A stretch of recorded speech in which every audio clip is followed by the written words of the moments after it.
Good evening, ladies and gentlemen. Welcome to the 8 p.m. Bilingual Primetime News on your TV, Spectrum Television.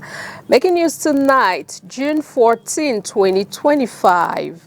Since this morning in Yaoundé, hosts the elective General Assembly of the Order of Surveyors of Cameroon. After years of crisis, this pivotal meeting aims to revive the institution and support public authorities in advancing land reform. Also in this newscast, still in Yaoundé, experts from the Lake Chad Basin Commission have convened for the second steering committee session of the Lake Chad Basin Conservation Project. They conducted a comprehensive review of the progress and current status of ongoing initiatives, highlighting key achievements and challenges. This story is in full and will be brought to you in a short while. Welcome, ladies. Once again, gentlemen, you're tuning on to the 8 p.m. Bilingual Primetime News on Spectrum Television. I will dive straight into the full stories on tonight's news edition. And it is in the French language with Oriane Donkin. Bonsoir, Oriane. Bonsoir à vous, Christelle Assec. Mesdames et messieurs, bonsoir et bienvenue au journal. Yaoundé abrite depuis ce matin les travaux de l'Assemblée générale élective de l'Ordre des géomètres du Cameroun. Après de nombreuses années de crise, il est question de relancer cette institution afin qu'elle accompagne les pouvoirs publics dans le processus de réforme foncière. Olivier Bouzik. L'organisation de cette Assemblée générale de l'Ordre des géomètres intervient dans un contexte particulier. Cet événement, ces assises vont marquer un tournant. Il y aura eu l'avant-Assemblée générale de 2025 qui a été marquée par une période 2004-2022. La tutelle sur l'OGEC faisait l'objet d'une sorte de flottement entre le MINCAF et le MINDU par la disposition des textes. Sous la haute autorité de la haute hiérarchie, le MINCAF et le MINDU se sont entendus pour qu'il y ait un document conjoint permettant de clarifier la tutelle. Les activités de l'OGEC ont donc fonctionné, ont donc eu lieu, mais avec ce tournant des assises 2025, nous avons une nouvelle ère. Un nouveau bureau sera élu. Priorité est donnée à la jeune génération pour impulser une nouvelle vision. Leurs missions ont été définies par la tutelle. Ils ont un défi à relever, c'est sortir notamment un code de déontologie, de façon à assainir, moraliser l'exercice de la profession. Ils ont également l'occasion de bénéficier désormais d'un accompagnement explicite du MINCAF restauré dans ses fonctions de tutelle et du MINDU dans son rôle de suivi, de telle façon que nous allons concourir à assainir et redorer le blason de la fonction de géomètre. Le métier a un rôle déterminant dans l'exécution des différents projets pour la maîtrise, la mise en œuvre du programme de modernisation du cadastre comme composante de la grande réforme foncière et domaniale en ce moment. Aussi, en projet, la révision de certains textes qui réglementent l'ordre afin d'avoir une institution plus forte, dynamique, mais surtout fédératrice pour le nouveau départ. And in line with this General Assembly, and I invite you to listen to this excerpt for more insights. We are presently through this 2025 edition and at the beginning of a new era. From 2004 till 2022, we have, let's say, worked within a context where was not so clear concerning the provisions of the fundamental text. From 2022, MINCAF and MINDU have convened, have worked, have signed under the supervisory authority of the high hierarchy, so that today the provisions are clear. MINDAF is the supervisory authority of OGEC, and MINDU is committed to assure the follow-up of the activities. The message from today is that MINCAF within the government globally assure the support to OGEC And at the same time, those in charge of OSEC have been called to set up a code of ethics and to work to promote restoration of the perception of the noble profession. We need them to implement the national strategy concerning the matter of lands, land reform in Cameroon, and globally, the SND 2013, under the authority of the head of state, who have launched, His Excellency President Paul Biya, who have launched this major work, and let's say daily and continuous coordination of the head of the government, His Excellency Prime Minister Dr. John Ngouté. Exit la 3e édition des Journées de l'urbanisme et de construction. Démarré mardi dernier à la maison du parti de Bonanjo à Douala, cet événement organisé par la mairie de la ville de Douala qui a regroupé les acteurs de ce secteur d'activité s'est achevé ce vendredi. Occasion pour les experts d'exhorter les populations à recourir aux professionnels pour tout projet de construction. Nous proposons d'écouter la réaction de quelques participants recueillis par Landriosa. Ce qu'on peut constater le plus, c'est premièrement l'absence de recours aux personnes, aux professionnels. Donc les personnes, quand elles ont envie de construire, ont l'impression qu'on a banalisé l'acte de construire, on a banalisé le métier de l'ingénieur de génie civil, ce qui fait que quand des gens ont envie de construire, ils ont l'impression qu'il suffit d'aller prendre un plan sur Internet et trouver quelqu'un qui sait à peu près comment ça se passe et puis y aller. Mais il faut bien comprendre qu'une construction qui se passe bien commence par une conception qui est bien faite. Et la conception bien faite, c'est un architecte pour le design et un ingénieur pour tout ce qui est calcul et dimensionnement du bâtiment qui est à construire. Bien souvent, on constate que les fondations sont négligées parce qu'elles sont supposées, elles sont dites coûteuses, mais sans fondation correcte, un bâtiment va s'effondrer. Et les principales causes sont effectivement soit une mauvaise ou une absence d'études de sol. Et si on n'a pas d'études de sol, on ne peut pas dimensionner correctement les systèmes de fondation.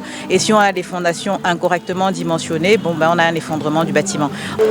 Les populations ne tiennent pas compte, ne viennent pas auprès des experts, ne se rapprochent pas auprès des experts en matière de construction pour pouvoir mettre en œuvre leur chef-d'œuvre. C'est pourquoi vous voyez les effondrements, ces constructions anarchiques et tout. Comme on dit, construire c'est quoi? Contacter un architecte. Construire c'est quoi? Respecter les règles d'urbanisme. Construire c'est quoi? C'est faire toutes les études au préalable du sol technique. C'est ça qui fait en sorte que le bâtiment puisse être stabilisé. Et je pense que nous devons saluer le maire de la ville avec son équipe pour cette façon de faire, de voir les choses, d'entrevoir. Comme disait le 3e adjoint au maire, la haute personnalité du jour, il faut bien penser voilà de demain pour que voilà de demain nous fasse du bien, nous apporte du bien. Engagement, démarche qualité, le port autonome de Douala obtient le renouvellement de sa certification ISO 9001 version 2015 avec extension aux activités marchandises et gestion du domaine.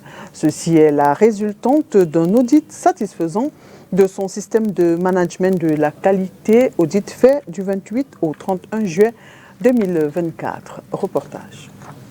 Le port autonome de Douala, désormais le premier port certifié d'Afrique centrale par le bureau Veritas Maroc. Celui-ci vient d'obtenir le renouvellement de son certificat ISO 9001 version 2015 avec extension aux activités, marchandises et gestion du domaine. Sur 3 plans, sur le plan managérial, sur le plan économique et sur le plan social. Sur le plan managérial, ça renforce la rigueur, la rigueur du manager. Ça permet au manager de prendre de bonnes décisions. Sur le plan économique, ça booste la productivité, ça permet la réduction des coûts de non-qualité et la fidélité des clients. Et sur le plan social, ça permet la bonne gestion des compétences des collaborateurs. ça permet d'instaurer une culture d'entreprise. Outre ce renouvellement, le PAD entend améliorer de façon durable et soutenue ses performances, non sans répondre de façon efficace aux besoins de ses clients, les fidéliser et partant devenir le pôle de référence au cœur du golfe de Guinée. Le certificat ISO 9001 version 2015 a été renouvelé à l'issue d'un audit satisfaisant du système de management de la qualité du 28 au 31 juillet 2024.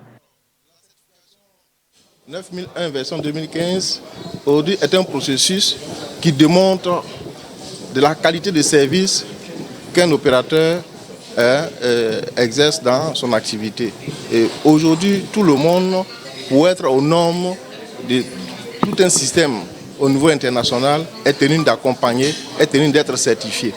Et c'est dans ce cadre-là que le port a bien compris le sujet et s'est engagé. Et nous l'encourageons vivement et aller au-delà de la certification ISO 9001. La certification, effectivement, il y a un processus. Il faut d'abord mettre en place un système qualité au sein de la société.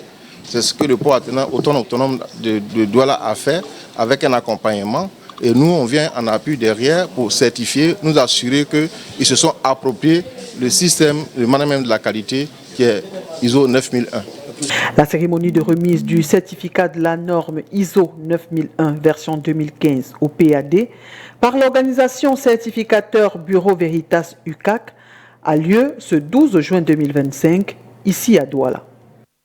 And as you heard in the headlines, in Yaoundé, experts from the Lake Chad Basin Commission have convened for the second steering committee session of the Lake Chad Basin Conservation Project. They conducted a comprehensive review of the progress and current status of ongoing initiatives, highlighting key achievements and initiatives. And I invite you to listen to this excerpt for more highlights on the steering committee. $5 million Canadian dollars over 4 years, where it's an example in our view of how the positive effects that we can get on when we base our partnerships on multilateral development cooperation. And we're very pleased with the partnership that we have with Alinea International, the Commission of the Lake Chad Basin, the authorities in the countries of Niger, Cameroon, and Chad, as well as the communities themselves. We've seen there's a rough start to the project, given the challenges in the region. However, we've seen that they have now established really good results. For example, we've seen many youth and women getting micro financing so that they can find alternate ways of getting income from the agroforestry industry without damaging the environment. So for us, it's a win-win situation where we're supporting development, where we're working with partnerships with local communities, and we're having a global fight against climate change with positive impacts. And in Douala, commercial bike riders face costly, complex document requirements leading to widespread non-compliance and safety risk. They urge the government to support to ease this burden. Details in the following report.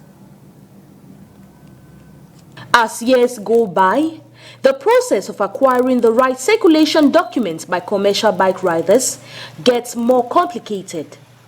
From the discharge tax slip axed few years back by Kansu Police, these riders are being asked to add to the discharge slip a driving license and an insurance policy, a demand that cannot be met due to its high cost. Je me rends compte qu'il y a déjà tout un tas de désordres qui se passent à ce qui concerne les papiers qu'on nous réclame, à savoir l'impôt libératoire, que dans le passé, c'est ce qu'on nous réclamait uniquement. I realize that there's so much disorder in regards to acquiring documents. In the past, we were asked to show our discharge tax documents, but now we are asked to show our insurance slip, our driving license. And the conditions in which we are being asked these documents is so unbearable. Because imagine we are in a roundabout waiting for customers and we are confronted by police, council officers. The seats are bikes. Walking is so hard. We don't have the money to make all these documents. Making a discharge tax slip isn't easy. With all these documents added upon, it's not going to be easy. Rappelez-vous un instant par rapport aux impôts libératoires. Déjà que c'est pas facile. À nos jours, on demande à ça le permis, on demande à ça l'assurance. C'est pour nous compliquer la tâche. Donc ce qui fait que tout ce désordre qu'on vit là, ce n'est pas facile. Others are still struggling to renew their national identity cards before thinking on how to save up for other documents. Bon, pour l'obtention qu'on nous demande, oui, ça fait 2 semaines que je n'ai plus ma carte d'identité s'expirer. Comment est-ce que je vais faire alors pour pouvoir obtenir mon permis de conduire puisque tu peux pas faire le permis sans carte d'identité? In regards to the documents being demanded, I don't even have my ID card. It's been over 2 weeks since it expired, but I have not been able to renew it. And you cannot get a license without an ID. Even when you try renewing it, it's very difficult.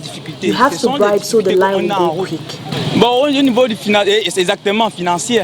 Parce que quand tu arrives, il y a des fois les 2 rangs comme ça, tu es obligé peut-être de choquer pour qu'on puisse avancer avec toi pour pouvoir régler. Mais tu n'as pas de moyens là. Ça fait 2 semaines que j'ai payé ma moto, mais ma carte d'identité là, mais c'est déjà inspiré. With the adverse effect of the coronavirus on their sector of business, these drivers are requesting for some time and understanding from authorities. Question d'argent, dehors ce n'est plus facile comme les années précédentes. Pour le moment, pour avoir les pièces, money is difficult to get. The time we are at is difficult. They should give us more time so we can get the documents. On nous donne du temps. Que tout se relance normalement pour qu'on puisse avoir, pour qu'on puisse obtenir nos pièces. It should be noted that out of the over 70,000 bike riders in circulation in Douala, just few managed to secure all the right documents. Parlons sport à présent. Cyclisme, aujourd'hui est jour de repos général pour les athlètes engagés dans le 21e tour cycliste international du Cameroun. Mais au sein du milieu sportif, voire plus, l'annulation mercredi dernier de la 7e étape de la compétition ici à Douala continue de faire des vagues. Fédération camerounaise de cyclisme et mairie de Douala se rejettent actuellement la faute après cette autre annulation qui aura un impact négatif sur le classement du Cameroun à l'international. Makeda Lidinyocho. 0, c'est parti! Mercredi 11 juin 2025, l'Union cycliste internationale décide d'annuler la 7e étape du Tour cycliste international du Cameroun qui devait se dérouler dans la ville de Douala sous forme de critérium. Le mauvais état des routes est à l'origine de cette décision qui a provoqué le courroux et l'incompréhension chez de nombreux spectateurs. Une raison battue rapidement en brèche par la mairie de la ville de Douala qui affirme dans un communiqué publié le 12 juin 2025 n'avoir pas été consultée ni associée au choix du parcours ni à la détermination de la date de cette étape. Fin de citation. La compétition aurait pu se dérouler sur un circuit situé dans un autre arrondissement que celui retenu au vu de la réhabilitation de la voirie urbaine en cours, indique le docteur Roger Bassandine. Le super-maire enfonce le clou et dénonce la démarche qu'elle qualifie d'unilatérale de la Fédération camerounaise de cyclisme qui n'a pas permis une coordination appropriée avec les services de la communauté urbaine de Douala et une anticipation éventuelle des défis logistiques et techniques. Fin de citation. Argument contesté par la FECA Cyclisme qui dit avoir saisi les autorités compétentes, tous secteurs confondus, il y a au moins 4 mois. Faire un tour comme celui-ci, la fédération entreprend de faire une descente sur le terrain 4 mois avant, 120 jours avant. Après la descente sur le terrain, nous saisissons les autorités responsables des routes au Cameroun avec des lettres.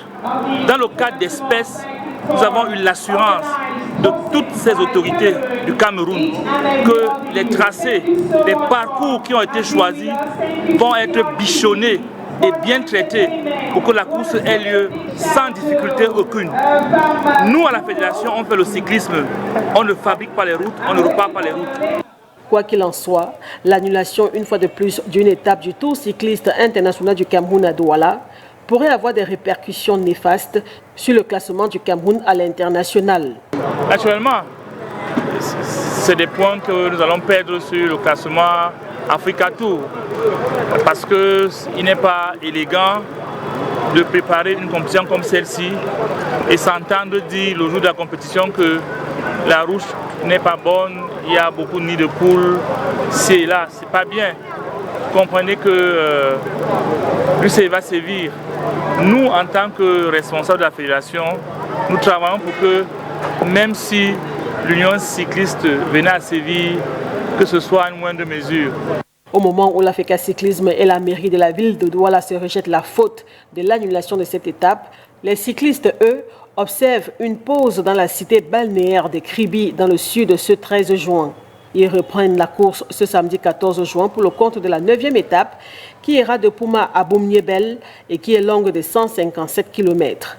Le 21e Tour cycliste international du Cameroun s'achève dimanche prochain 15 juin par la 10e étape prévue entre Gouloumakong et Yaoundé sur une distance de 108,1 km. Et voilà qui met un terme à cette édition d'information. Mesdames et messieurs, merci d'avoir été des nôtres et bon début du week-end en compagnie des programmes de Spectrum Télévision. Bonne soirée à vous, Christelle. Good night to you, Oyan Duncan. Good night, televiewers. Thanks for watching. Enjoy the rest of your evening in company of very interesting programs on Spectrum Television. Good night.